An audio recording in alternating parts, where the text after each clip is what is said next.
मेरे प्यारे भाइयों, कैसे हो सभी। आशा करता हूँ कि सभी अच्छे होंगे। तो आज बात करते हैं हम एएलपी के ऐसे जोन की जो जिसकी कट ऑफ थोड़ी ठीक ठाक रह सकती है। तो सबसे पहले हम आज बात करेंगे प्रयागराज जोन की कि भाई प्रयागराज जोन के अंदर कट ऑफ कितनी जा सकती है।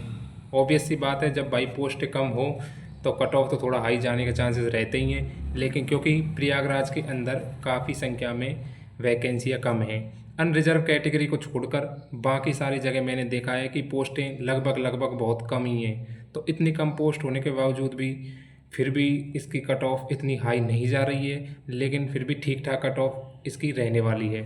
तो सबसे पहले हम देखते हैं कि भाई इतनी कम वैकेंसियाँ हैं तो फिर कट ऑफ कितना जा सकता है। तो सबसे पहले हम वैकेंसियाँ जानते हैं कि भाई उसके हिसाब से कट ऑफ कितना लग सकता है, और CBT 2 में जो है कितना कट ऑफ गया है और कितना इनक्रीज होगा। तो सबसे पहले अनरिजर्व कैटेगरी की जो पोस्टें हैं वो 514 पोस्ट हैं, और SC की अगर मैं बात करता हूँ तो 65 हैं, जो कि बहुत कम संख्या में है। और ST की 63 पोस्ट है मात्र, ये भी भाई कम ही है। OBC की मैं अगर बात करता हूँ तो 102 पोस्ट हैं।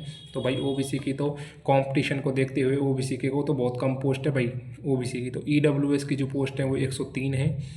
और टोटल अगर मैं बात करूं प्रयागराज के अंदर तो 847 पोस्ट हैं। ये एक सर्विसमैन को मिला के टोटल 847 पोस्ट हैं भाई प्रयागराज के अंदर। तो यहाँ पर अगर अपन बात करते हैं कि भाई CBT 2 में कितने बंदे क्वालिफाइड हुए थे, तो CBT 2 की अगर मैं बात करता हूँ तो यहाँ पे CBT 2 में टोटल 8 गुना कैंडिडेट ना मिल के प्रयागराज के अंदर पाए गए थे 7.5 टाइम्स। तो टोटल पोस्ट का 7.5 टाइम्स जो था प्रयागराज के अंदर पाया गया था। तो इसी प्रकार प्रयागराज की हम बात करते हैं कि भाई कट ऑफ कितना जा सकता है। तो सबसे पहले हम देखते हैं कि CBT 2 की जो कट ऑफ है उससे कट ऑफ कितना वेरी करेगा, कि क्या कट ऑफ ज़्यादा चला जाएगा या फिर कट ऑफ कम ही रहेगा। तो मैं बात बता देता हूँ कि ऑलरेडी जो है प्रयागराज की जो कट ऑफ है, OBC को ले लो, UR को ले लो और SC को ले लो, तो ये इन तीनों की जो है कैटेगरियों की कट ऑफ काफ़ी हाई जा चुकी है। तो इससे क्या होगा कि अब इनकी जो कट ऑफ है बढ़ने के कम चांसेस हैं। तो सभी डेटा को मैंने एनालाइसिस करने के बाद में मैंने देखा है कि कट ऑफ जो है प्रयागराज की इतनी लग सकती है। तो मैंने क्या किया था सबसे पहले कि ज़्यादा नहीं तो देखो, साइको के अंदर टोटल क्वालिफाइड होंगे 40%, सॉरी 40% अनक्वालिफाइड होंगे। तो 40% जो अनक्वालिफाइड होंगे तो उनके बेसिस पे मैंने ये कट ऑफ बनाई है। मैंने 40% सबको डिस्क्वालीफाई करके चेक किया है और टॉपर को 10% डिस्क्वालीफाई किया है। तो टॉपर अगर 10% डिस्काउंट 10% अगर डिस्क्वालीफाइड हो जाते हैं तो कहीं ना कहीं प्रयागराज भाई बच सकता है। अभी कट ऑफ उसकी फिर मीडियम ही जाएगी। तो सबसे पहले बात कर लेते हैं CBT 2 की कट ऑफ से कितना वेरी करने वाला है। तो CBT 2 की कट ऑफ अगर अनरिजर्व कैटेगरी की मैं बात करता हूँ तो 68.70 है। अगर अनरिजर्व कैटेगरी की जो कट ऑफ गई है वो 68.70 है। तो इससे कट ऑफ वेरी करके कितना जा सकता है, तो अब ज़्यादा नहीं बढ़ने वाला है। अगर किसी भी भाई के यहाँ से अगर 5 से 6 मार्क्स ज़्यादा हैं तो उसका आराम से सिलेक्शन हो जाएगा। यानी कि जिस भी भाई के 73 से लेके 74 क्वेश्चन बन रहे हैं वो प्रयागराज से अपने आप को सेफ मान सकता है कि भाई 73 क्वेश्चन पर प्रयागराज से सिलेक्शन हो जाएगा भाई UR में।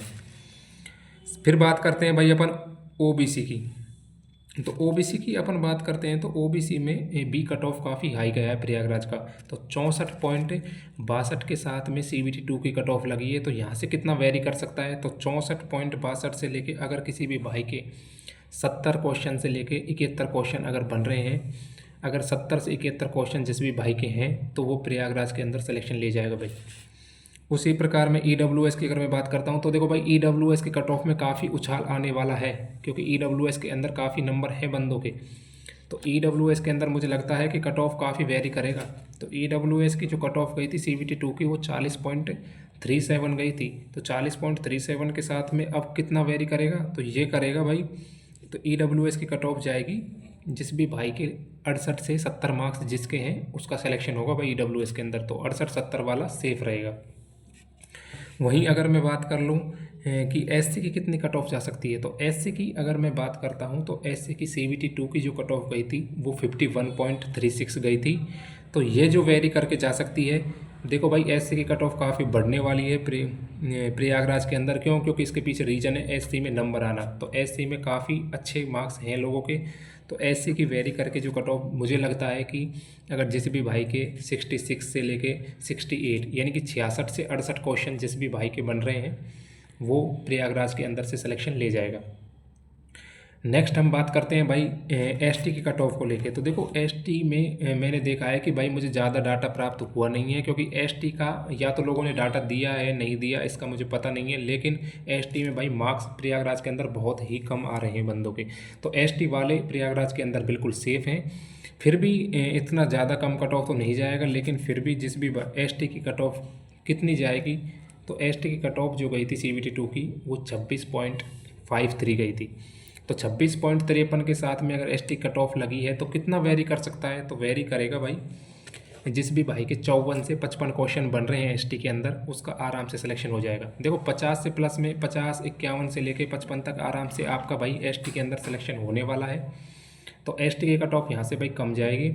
बाकी सभी की मैंने आपको कट ऑफ बता दी है। प्रयागराज की इससे ज़्यादा कट ऑफ लगने वाली है नहीं, जितना मैंने डाटा देखा है। भाई टॉप 10% अगर डिस्क्वालीफाइड हो जाते हैं तो इससे ज़्यादा कट ऑफ निकलने वाली है नहीं। तो ये रही भाई आपकी आज प्रयागराज की कट ऑफ। नेक्स्ट अगर किसी भी जोन की आपको अगर कट ऑफ जाननी है तो मेरे को एक बार कमेंट्स कर दो सभी भाई, मैं उसी जोन के कट ऑफ लेके आ जाऊंगा। और अगर मेरी वीडियो अच्छी लगी और आप इस चीज़ को एग्री करते हो तो लाइक शेयर और सब्सक्राइब ज़रूर करें। धन्यवाद फ्रेंड्स।